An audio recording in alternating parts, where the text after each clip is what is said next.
Mesdames et messieurs, bonjour, bienvenue sur notre site cleboa.com. Aujourd'hui, nous avons été invités par la diaspora centrafricaine pour une conférence débat. Donc, vous allez entendre des anciens ministres, des anciens députés qui sont venus donc présenter leurs projets pour la transition en Centrafrique et aussi entendre les membres de la diaspora qui sont venus écouter, s'exprimer, tout ça dans ce débat. Cleboa.com, Pitchou Mangaya, suivez notre émission. Je vous souhaite la bienvenue à cette rencontre républicaine. Chers compatriotes, nous allons commencer notre discussion par des petites séances de prière qui vont être dites respectivement par M. Francis Sando, qui représente la communauté chrétienne, et notre compatriote Ismaïla, qui représente notre communauté musulmane. Je remets ces moments de partage entre tes mains. Remplis-nous par ta sagesse et ton intelligence. Entoure cet endroit par ton mur de feu.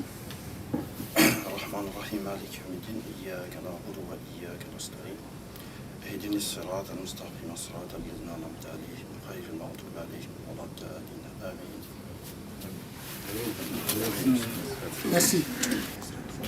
Honorables invités, les frères et sœurs de la diaspora, et en Sango, Baralakwe. Diaspora, centrafricaine, l'étranger tout court. Hein.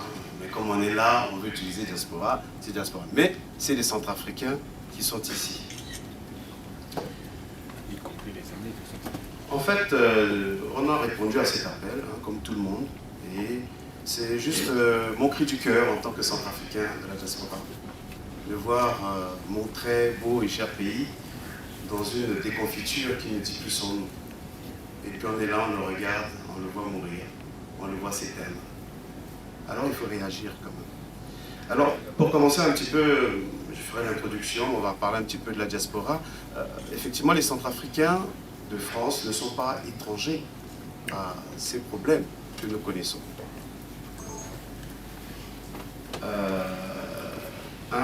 C'est bien, on a commencé par la prière, je ne m'y attendais pas. Mais mes paroles d'introduction sont la citation d'un sage roi de la Bible. C'est le roi Salomon. Il dit ceci. Il y a un temps pour tout. Un temps pour toutes choses sous les cieux. Un temps pour naître, un temps pour mourir. Un temps pour planter, un temps pour déraciner ce qui a été planté. Un temps pour tuer. Un temps pour guérir. Un temps pour pleurer. Un temps pour rire. Un temps pour se lamenter, un temps pour bondir. Un temps pour lancer des pierres, un temps pour ramasser les pierres. Un temps pour embrasser, un temps pour s'éloigner des embrassements. Un temps pour chercher, un temps pour se résigner à la perte. Un temps pour garder, un temps pour jeter. Un temps pour déchirer, un temps pour coudre. Un temps pour se taire, un temps pour parler. Un temps pour aimer, un temps pour haïr. Un temps pour la guerre, un temps pour la paix. En Centrafrique, nous sommes où? Nous sommes dans quel temps? Eh bien, on va se dire que finalement, on a passé tous ces temps-là. Rassurez-vous, ce n'est pas une homélie, hein, je ne suis pas prêt. On est où dans quel temps? Et on a connu tout ça. On s'est lamenté, on a cassé, on a démoli, on s'est lamenté, on a déchiré, on s'est fait la guerre, on s'est haï. Maintenant, on fait quoi? La question est là, on fait quoi? Le pays, il est à terre, on fait quoi? On a battu les pavés parisiens, on a fait des manifestations, on continue à battre les pavés. Mais le pays est toujours au même stade. Comment on va s'en sortir? Comment trouver la paix? Alors le problème qui est simple, c'est que, en fait, c'est nous-mêmes la cause et c'est nous-mêmes la solution. N'allons pas chercher de midi à 14h, c'est X, Y, Z, c'est tel... Non, c'est le Centrafricain lui-même qui est son propre problème. Il faut qu'on ouvre les yeux et qu'on accepte ça. Tant qu'on gardera la haine, la mauvaise foi, les rancœurs, les jalousies, le tribalisme, et j'en passe, et des vertes et des pas mûrs, on n'en sortira pas. Donc, et maintenant, après, nos autorités, le syndicat, il faut vraiment prendre le problème du peuple à cœur pour qu'on puisse trouver une solution. Nos hommes politiques doivent être à l'avant-garde. Il faut être proche. La proximité manque énormément. Le ledger de l'aéroport, là, qui y va souvent? Les exilés en province, ce qui se passe, il y a personne n'assiste. La population est abandonnée à elle-même. On tue sans vergogne, on détruit, on pille, on vole, on brûle. C'est normal. Et puis la communauté internationale, elle passe, elle est là. Oui, c'est ça. Bon, on va essayer de faire des efforts, on va essayer de voir ce qu'on pourra faire. Non, à nous de nous réapproprier, effectivement, notre pays. C'est notre pays, c'est notre pays. C'est ton pays, c'est notre pays à nous. Et voilà le problème. Imposons-nous, on dit non, on veut que s'il y a des réunions à l'Union, il faut qu'on soit là. S'il y a des décisions à prendre, il faut qu'on soit là, il faut qu'on s'implique. Mais pourquoi c'est seulement on choisit 2, 3 têtes, bon vous allez ici, vous allez... Non, non. Reprenons nos droits. C'est nos droits, c'est notre pays. Soyons patriotes. Longtemps soumis, longtemps brimés par tous. Oui, longtemps, même on est toujours brimés. Mais de ce jour, brisons la tyrannie. Dans le travail, l'ordre et la dignité. Aujourd'hui, même si nous sommes tombés, Bogan a dit, tu reconquiers ton droit, ton unité. Et pour franchir cette étape nouvelle, de la voie de nos ancêtres, la voie nous appelle. C'est fort. C'est un appel à la mobilisation. Et qu'est-ce qu'on fait?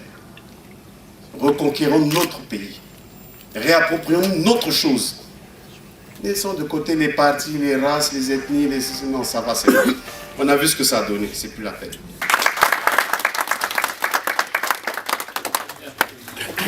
Chers compatriotes, bonjour. Bonjour. Mesdames, Messieurs, Monsieur Ilidoté, chers compatriotes Zingas, je vais commencer par une allocution. Et ça sera plus la symbolisation. Trop à fond, sans.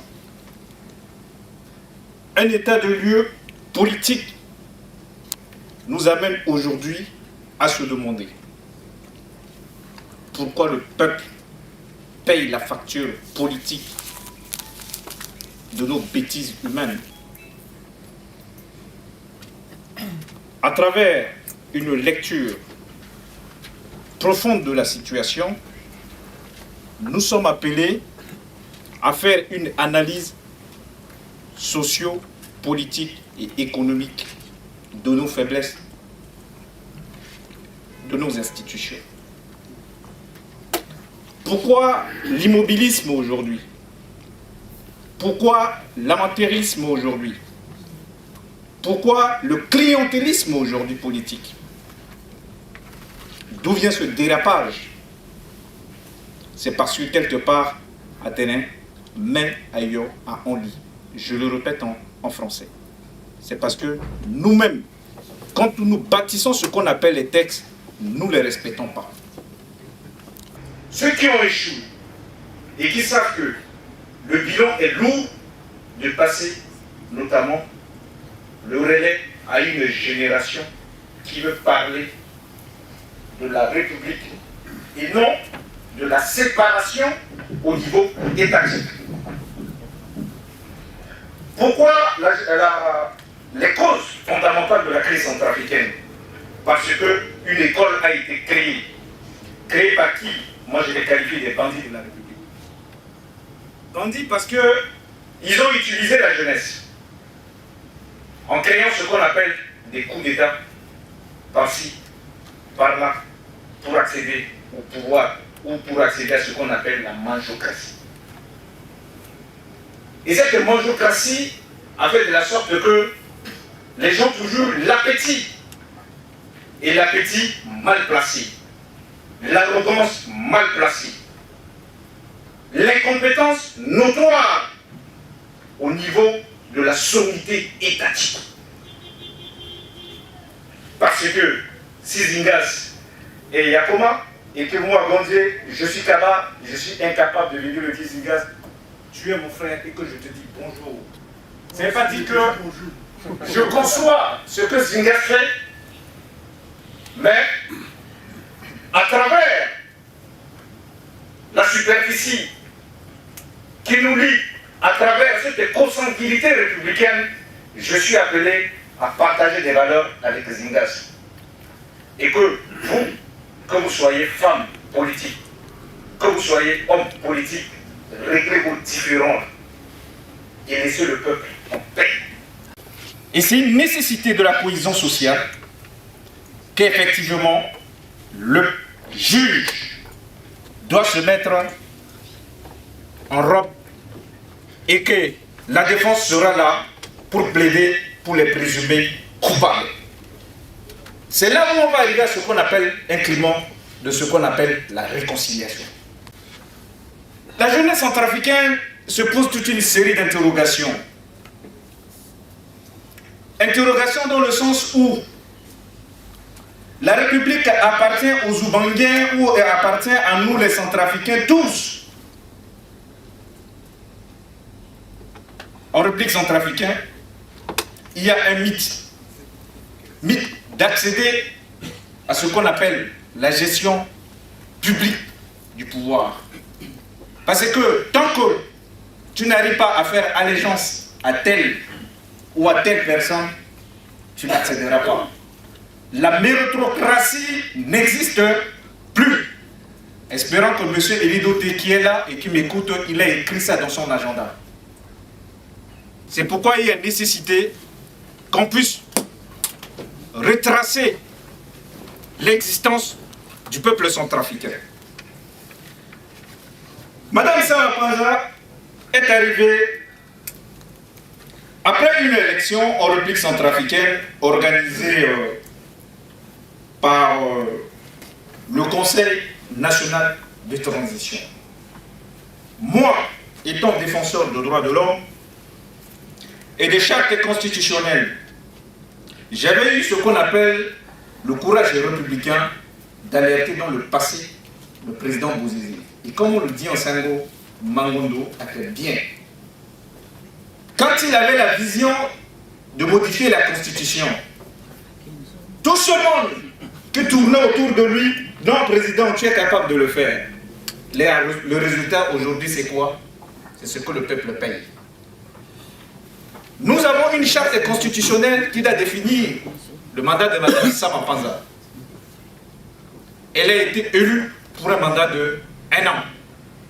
À titre exceptionnel, ce n'est pas les Centrafricains qui se sont réunis pour prolonger son mandat au-delà de 6 mois. Mais c'est le médiateur de la crise centrafricaine qui a pris une décision de manière unilatérale. Et ça nous a rattrapés. Par notre quoi? Par notre sens de division. Nous avons besoin aujourd'hui de changer une certaine visibilité, de nous sortir de la crise que traverse la République. Je vous remercie et que Dieu bénisse une fois la RCA et vive la République.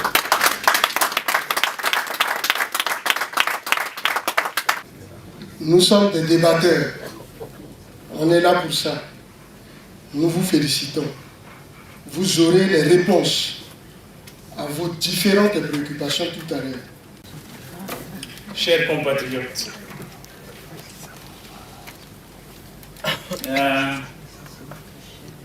ngambetimi ya mbetimi ala soko ya kenya kisa na mso ni barala.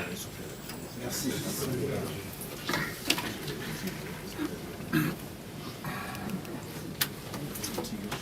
Dans cette salle, bien sûr, nous avons des amis de la République centrafricaine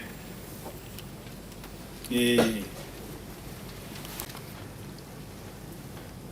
l'envie m'était venue de ne pas tout de suite parler de mon projet. Je me suis dit, ils l'ont lu, si nous devons en débattre, ce qui serait bon, c'est que je commence tout simplement à recueillir les questions qu'ils ont dessus. Mais je crois aussi qu'il y en a parmi vous qui n'ont pas eu l'occasion de lire mon interview sur Figaro. Et par conséquent, je me fais le devoir juste de rappeler brièvement et de laisser suffisamment de temps pour que les uns et les autres posent les questions pour une meilleure compréhension de ce projet. Je ne me retourne jamais pour dire à Zingas, mais écoute, ça ne va pas ce que tu as fait.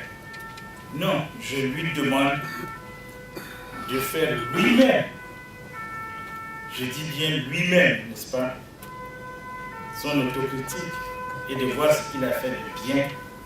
Mais ce que je recherche à travers ça, c'est beaucoup plus la correction qu'il peut amener dans ça. Les exigences de maintenant sont différentes et loin de ce qui se passait dans le passé. Donc je reviendrai là-dessus, je répondrai point par point à toutes les questions et nous allons ensemble partager le grand projet que j'apporte pour les compatriotes. Le divin Créateur a doté notre sol et sous-sol de précieuses ressources naturelles que nous avons la responsabilité de valoriser pour améliorer le bien-être de notre peuple. Dans un monde qui s'organise et se globalise, notre survie passe par la modernisation de nos infrastructures et de nos moyens de production afin de devenir compétitifs. Je dis aussi que cette crise, c'est tout simplement le sort d'un État depuis longtemps en agonie. J'ai dit que cela se passe depuis l'indépendance. Et que ce pays en agonie a cessé d'exister. Elle sanctionne également un pays qui a raté le virage démocratique et qui entretient des pratiques de prédation sans se préoccuper de la fondation d'un État.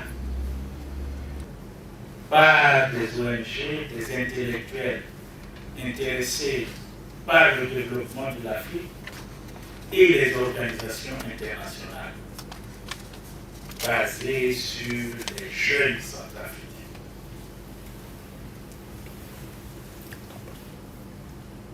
Je propose donc un comité de parrainage, une espèce de comité de pilotage composé d'experts de haut niveau et de grand renom en charge de l'exécution du programme, du suivi et du contrôle des réalisations du programme. Le discours qu'il a tenu tout à l'heure, le discours qu'il a tenu tout à l'heure, le discours qu'il a tenu tout à l'heure, c'est le même discours que nous avons eu en 2002 quand Bozizé était ici. Monsieur le Premier ministre, vous avez été Premier ministre, vous avez été dans les arcanes du pouvoir.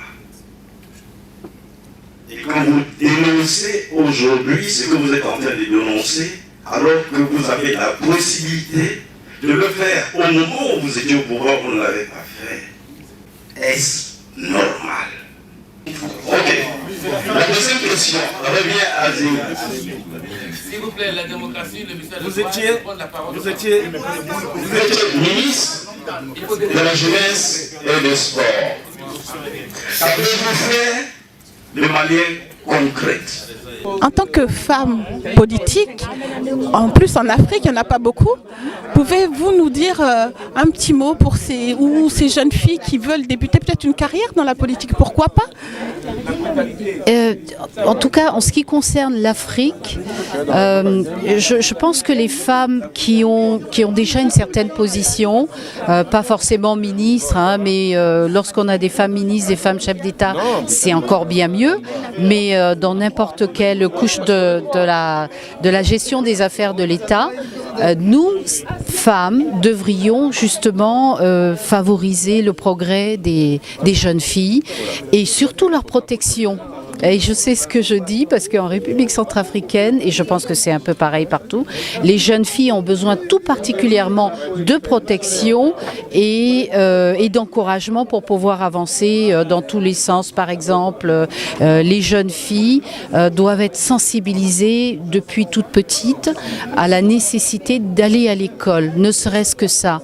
Déjà aller à l'école parce que l'instruction, je pense que c'est à la base de tout et c'est ça qui va leur permettre de faire ce qu'elles veulent de leur vie et d'être indépendantes. Déjà aller à l'école primaire, puis ensuite au lycée, donc donner des bourses, favoriser la dotation des jeunes filles en bourse, mettre des internats, c'est très important parce qu'elles ont besoin d'un environnement qui les encourage à étudier, voilà, donc des internats bien organisés et puis ensuite des bourses également d'études pour les envoyer à l'université, soit dans le pays s'il y en a, soit à l'extérieur.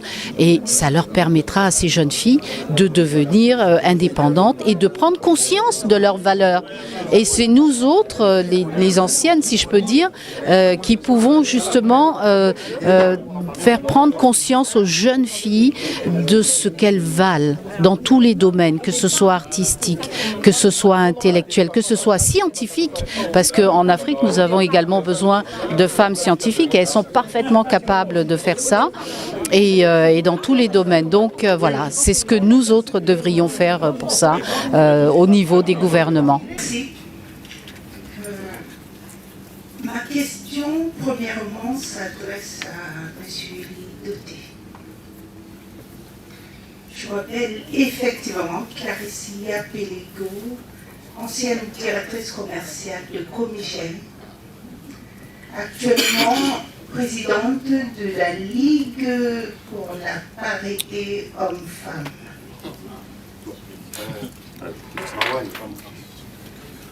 Pour entrer dans le vif du sujet, je suis sidérée, M. Élie Doté. Sidérée dans le sens où, devant, je ne vois que les hommes. La parité n'est pas respectée. Et en ma qualité de défenseur de la parité entre l'homme et la femme, je déplore et je dénonce cela. Très bien. Alors, pour répondre à votre question, je suis effectivement chargé de mission au ministère de la Communication. Initialement, c'était ministère de la Communication et de la Réconciliation nationale. Donc, au dernier gouvernement du mois de janvier, on a dû mettre uniquement ministère de la Communication. La situation à Bangui, comme tout le monde l'a constaté, a nettement évolué. Depuis quelques temps, c'était pas facile malgré les quelques regains de violence, les quelques violences qui sont issues de cas de banditisme un peu exagérés. Aujourd'hui, nous constatons un pas en avant avec les consultations populaires à la base, qui est une forme de pré-dialogue. La présidente de la République a mis en place un mécanisme qui consiste à envoyer des ministres résidents, c'est-à-dire des ministres dans chaque région de la République centrafricaine, pour que la population puisse exprimer les besoins, les souffrances, les attentes de la population vis-à-vis du gouvernement, c'est-à-dire du pouvoir central. Et ces consultations à la base se sont déroulées tout le mois de février. Il y a eu une restitution, c'est-à-dire un séminaire pendant lequel les ministres ont présenté un peu les attentes de la population. Les attentes sont nombreuses, mais les grands axes de ces rencontres, de ces consultations populaires sont la sécurité, la justice, parce que la population demande beaucoup la justice vis-à-vis des gens qui ont commis des crimes, qui ont tué, qui ont cassé des maisons, qui sont à l'origine de ces différentes crises. Et aussi les gens attendent aussi une gouvernance réelle et aussi le désarmement. Les gens attendent beaucoup les questions de désarmement. Et ça, c'est des questions qui sont revenues dans plusieurs préfectures, les 16 préfectures de la RCA. La deuxième évolution dans la situation de la République centrafricaine, c'est qu'au niveau de Bangui, quels que soient les braquages qui continuent dans certaines villes, dans certains arrondissements, on peut noter la reprise des activités scolaires, puisque les enfants ont repris les chemins de l'école, l'université est rouverte, et aussi au niveau des activités économiques, les magasins sont ouverts et beaucoup, l'axe principal qui relie Bangui à Douala, c'est-à-dire que c'est le poumon, le couloir, on va dire économique, où les gens partent à Douala au Cameroun pour amener les vivres. L'axe fonctionne normalement. Et donc je pense que malgré la lenteur dans la relance économique, sociale, politique et concernant tout ça, il y a beaucoup d'avancées. Mais comme vous savez, c'est très difficile après une crise aussi profonde que la situation s'améliore. Donc là, c'est ce que nous déplorons encore, mais les efforts sont en cours pour que les solutions soient trouvées et que la feuille de route qui a été mise en place, qui concerne le désarmement, la sécurité, les élections, enfin tous ces éléments-là sont toujours en vue et pris en compte pour que d'ici peu nous puissions aller aux élections, puisque c'est l'attente de tous, tout en sachant que le chantier est encore énorme, Madame la journaliste. Donc, là, je cuisine bien parce que je suis un peu émotif, l'émotion. Je n'ai pas l'habitude d'intervenir comme ça devant les gens. Et c'est la première fois que je viens dans une assemblée où il y a la diaspora centrafricaine. Je m'appelle Ismaël Tantugora. Je suis natif de Cameroun. Je suis arrivé en France depuis 1979, donc ça fait 35 ans que j'habite là. Et c'est la première fois que j'ai l'occasion de venir voir toute cette personne, toute la famille. C'est un grand plaisir. Donc, de trouver devant le ministre, le Premier ministre et tous ces frères ministres qui sont là, c'est une grande joie pour moi. Bon, l'itinéraire va t'inquiéter, question de l'épousé là, a concerné Mira la pensée à Corti, Nairobi, entre le président Doudia et François Bouzizi. Qui question de l'épousé là, et puis en même temps, il était remercié enfin, le choix des gains qui fallait ça, qui a musulman. Bon, petite analyse qui faut juste enlever les représentants de la diaspora musulmane dans la France. Comme tout bon musulman, tout bon croyant, dès que on a les services, les petits, dans les salles qui est, donc il était justement les l'histoire qui sont plus. Merci beaucoup ça. Ma question, je l'adresse à M. Lidoté. Monsieur Lidoté, que je ne connais pas, je suis venue ici en tant que centrafricaine par l'appel du comité de la diaspora agissante. J'étais un peu hésitante parce que je ne connais pas M. Lidoté, sa démarche m'a interpellée. Dans le communiqué, il était dit qu'il avait été ancien ministre, Premier ministre, et je me suis dit encore du déjà vu. Je pense que je ne suis pas la seule à m'être posé cette question. Parce que j'ai essayé d'en parler à côté de moi et beaucoup de gens étaient réticents pour pouvoir venir assister à cette rencontre. Je pense qu'en tant que centrafricaine, j'ai toute ma place, même si certaines personnes n'adhèrent pas à votre projet, mais je pense qu'il est préférable de venir voir ce qui se passe. Alors ma question est celle de savoir quelle garantie aurons-nous si jamais vous prenez la tête d'une nouvelle transition. Étant donné que vous avez été Premier ministre, ça, je vous assure, vous savez déjà qu'on va tout le temps vous arracher ça. Vous serez capable de comprendre ça. Donc moi, ma question, quelle garantie nous aurons à avoir si jamais vous êtes à la tête d'une nouvelle transition, que cela se passe dans les normes qu'il faut. Et pourquoi vous ne proposez pas quelqu'un et vous serez derrière, tout simplement, à apporter de l'aide et le soutien qu'il faut pour une personne. Pourquoi forcément vous mettre en avant? Merci. Et donc, ceci étant, Monsieur le Premier ministre, vous vous souvenez, j'approuve beaucoup votre démarche, votre hargne pour votre pays, et je suis fier, c'est le cas de beaucoup de Centrafricains qui ont accepté d'être là aujourd'hui. Ce qui se passe chez nous, on ne peut pas être ignorant de tout ce qui se passe. On est touché. Même si ce n'est pas soi-même, mais par un ami, par un parent. Et donc, Monsieur le Premier ministre, vous vous souvenez, quand on était à l'Assemblée nationale, je vous appelais le meilleur d'entre nous. Parce que je connais votre capacité, je connais votre manière de faire. La transition qui se passe en ce moment, c'est vrai qu'il y a beaucoup de failles. Il y a beaucoup de failles qui se passent dans notre pays. Les règles ne sont pas respectées. Les lois sont votées. J'apprécie beaucoup quand M. Gauthier disait tout à l'heure, c'est vrai que cette réflexion m'a échappé, que le mandat ne sera pas peut-être pour 1 an. Et à partir de 1 an, ce n'est pas à Brazza, ce n'est pas le médiateur de laisser l'ensemble des voix envoyer une lettre de prolongation. C'est de l'être le devoir des Centrafricains de décider s'il faut continuer. Et l'heure est grave, et votre démarche, je ne peux que soutenir. Je vous remercie. Quel est votre ressenti après cette rencontre? Vous savez, c'est toujours tout un plaisir, tout un honneur de se rassembler. Et vous savez, dans le rassemblement, chacun vient avec ses pensées, avec sa façon de faire, sa manière de regarder les choses. Mais à la fin, toujours, chacun essaie de mettre de côté ses différends et participer au débat. Et c'est vrai que lors du débat, souvent, il y a des prises de position. Et le Premier ministre a eu la sagesse de conduire le débat dans la sérénité, dans le rassemblement et dans l'esprit de réconciliation pour un Centrafrique nouveau et prospère. Et donc vive la Centrafrique. Vive la Centrafrique, vive le renouveau de la Centrafrique, parce que vous savez ce qui se passe au pays, ce qui vit le peuple centrafricain tous les jours, ça donne un peu de la froideur avec tout ce qui se passe.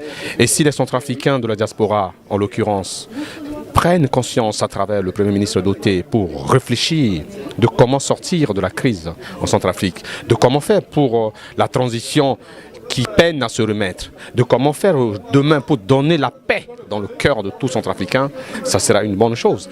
Et donc c'est pour ça que des rencontres comme ça, je suis habitué avec mon rôle de député, mon rôle de parlement, d'avoir des débats comme ça, c'est toujours dans la contradiction qui est la solution.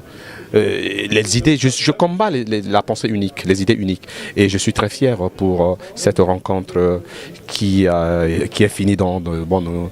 Mais cette rencontre, monsieur le député, ça a un avant-goût quand même de campagne électorale, un peu. C'est une piste, cette rencontre, c'est une piste qui a été lancée par le Premier ministre doté. Oui, ça fait partie des réflexions.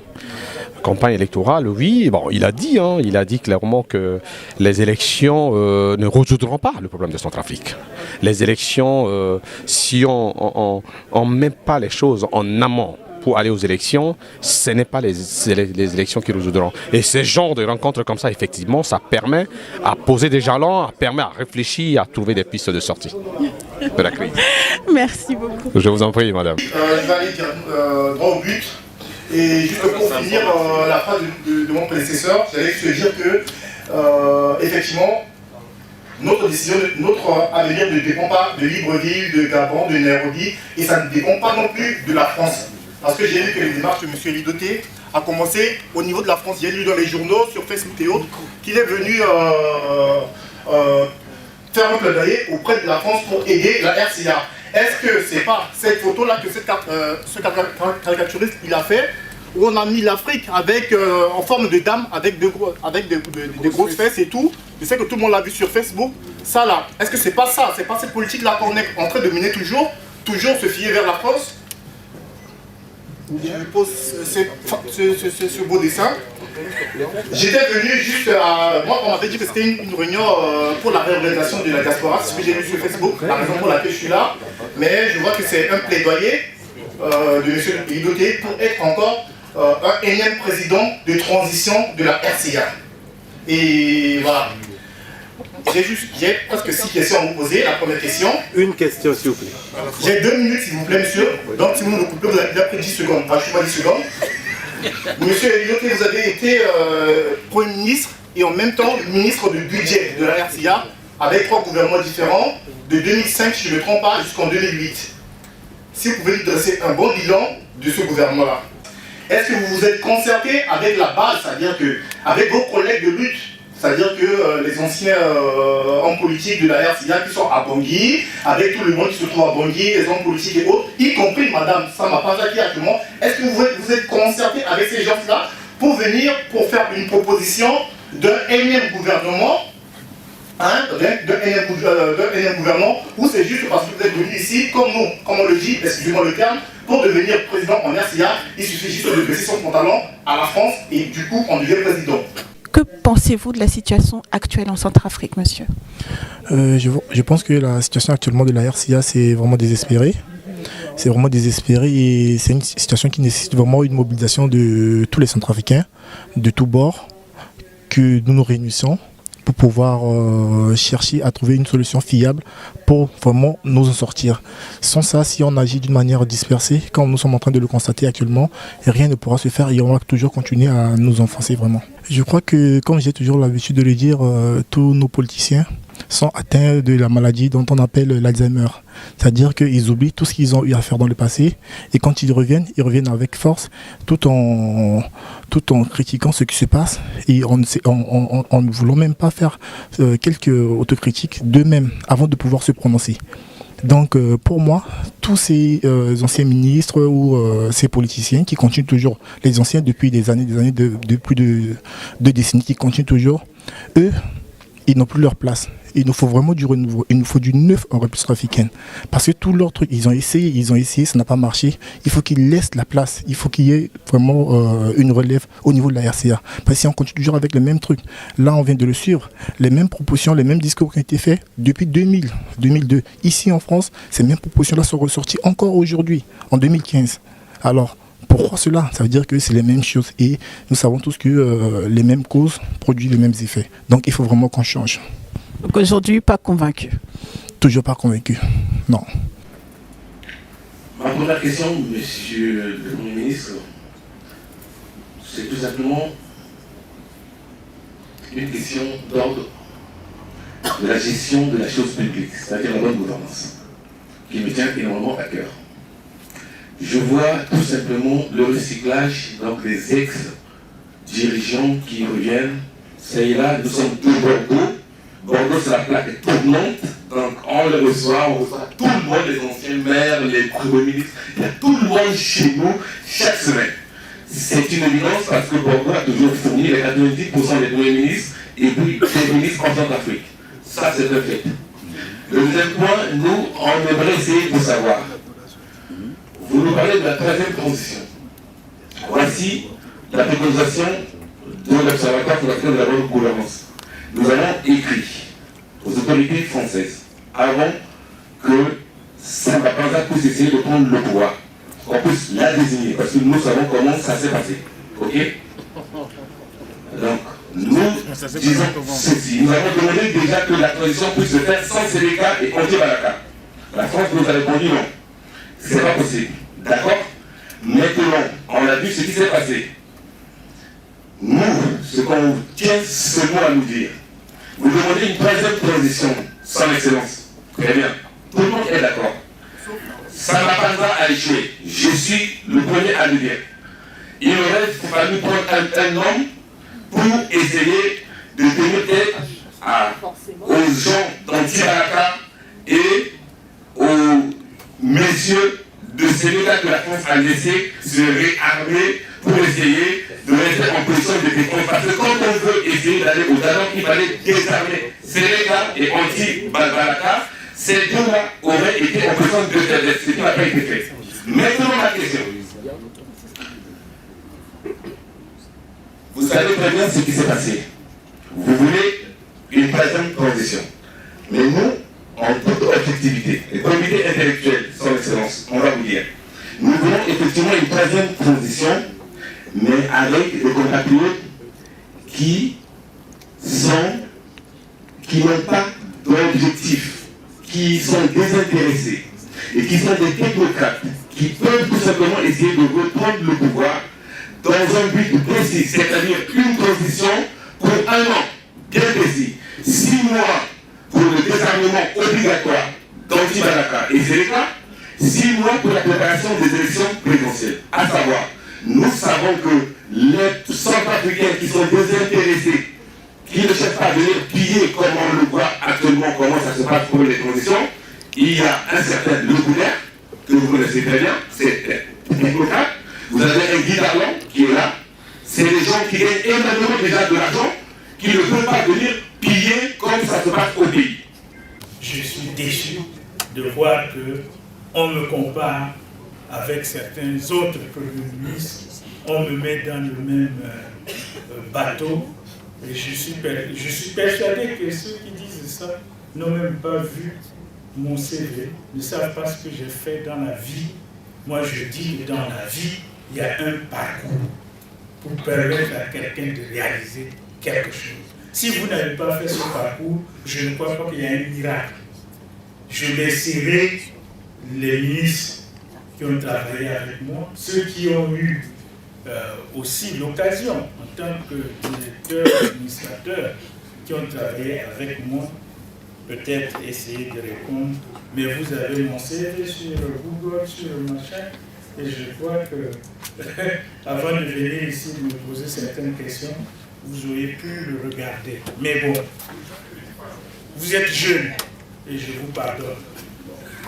Ok, on ne va pas rester sur ça. Laissez-moi, vous qui êtes démocratique, là, si vous êtes des démocrates, laissez-moi répondre. Vous m'avez parlé honnêtement, je vous parle honnêtement. Pourquoi vous devez m'empêcher de vous dire ce que je pense? Je vous dis ce que je pense. Donc je continue en disant tout simplement, je vais venir à quelques questions que je vais donner. Je ne pense pas que je puisse donner des réponses. Je pense que je vais apporter encore des éléments qui vous permettront de mieux comprendre et de mieux saisir, de mieux évaluer ce que je suis en train de dire. Moi, j'ai été partout, au Niger, au Togo, au Bénin, en Côte d'Ivoire. J'ai vu les gens. Vous voyez, la différence, c'est que moi, j'ai été les voir. Je ne dirais pas que bon, j'ai été certain, mais j'ai été les voir. Et je sais que c'est un problème grave. Si j'ai intervenu pour dire que ce n'est pas le moment de faire des élections, si on a de l'argent, autant effectivement aider toutes ces personnes à rentrer. Autant aider à les installer, à les réinstaller chez nous. Donc c'est tout ça que nous sommes en train de dire, faisons l'effort nécessaire pour ne pas avoir tout ça. Dans le travail, l'ordre et la dignité, sur reconquête en droit dans l'unité, et pour franchir cette étape nouvelle de nos ancêtres, la voie nous appelle au travail dans l'ordre et la dignité, dans le respect du droit dans l'unité, brisant la misère et la tyrannie, brandissant les camarades de la patrie. Soyez toujours fidèles à la devise de la République centrafricaine. Unité, dignité, paix. Merci.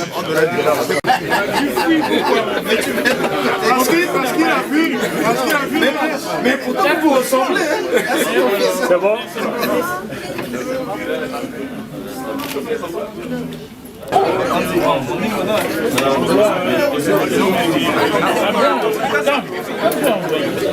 Je vais vous poser juste une question parce que quelquefois les débats ont été houleux, on a vu. Vous avez beaucoup parlé, vous avez beaucoup répondu. Mais quel est votre ressenti après cette rencontre avec la diaspora centrafricaine? Écoutez, d'abord, je suis heureux parce que quand on pose des questions, ça veut dire que le sujet, le thème intéresse. Et ce que je viens de voir, c'est que le thème que nous avons discuté, c'est-à-dire le projet que j'ai posé sur la table, a été un projet intéressant pour mes compatriotes. Ils viennent, vous l'avez entendu aussi, à la fin de nos débats, ils ont dit quelle est la suite que nous allons donner à cela afin que les choses changent. Donc je réponds tout simplement, c'est encore avec eux qu'on va continuer et que je suis heureux vraiment que les compatriotes ont compris la nécessité que nous puissions trouver une voie centrafricaine, une voie avec mais qui ne rejette personne, avec la communauté internationale pour pouvoir résoudre, répondre, n'est-ce pas, aux problèmes des Centrafricains. Je pense aussi que votre rôle est primordial, voire déterminant pour le travail que nous sommes en train de faire parce qu'il faut que les gens soient informés. Je pense qu'on ne peut mieux juger, on ne peut mieux adhérer que si on comprend. Et si on sait exactement de quoi il s'agit, ça a été mon rôle ce soir de faire comprendre le projet. Et je suis heureux que les compatriotes ont pris à cœur ce projet et qu'il m'ait demandé de poursuivre avec eux pour faire aboutir le projet. Merci encore.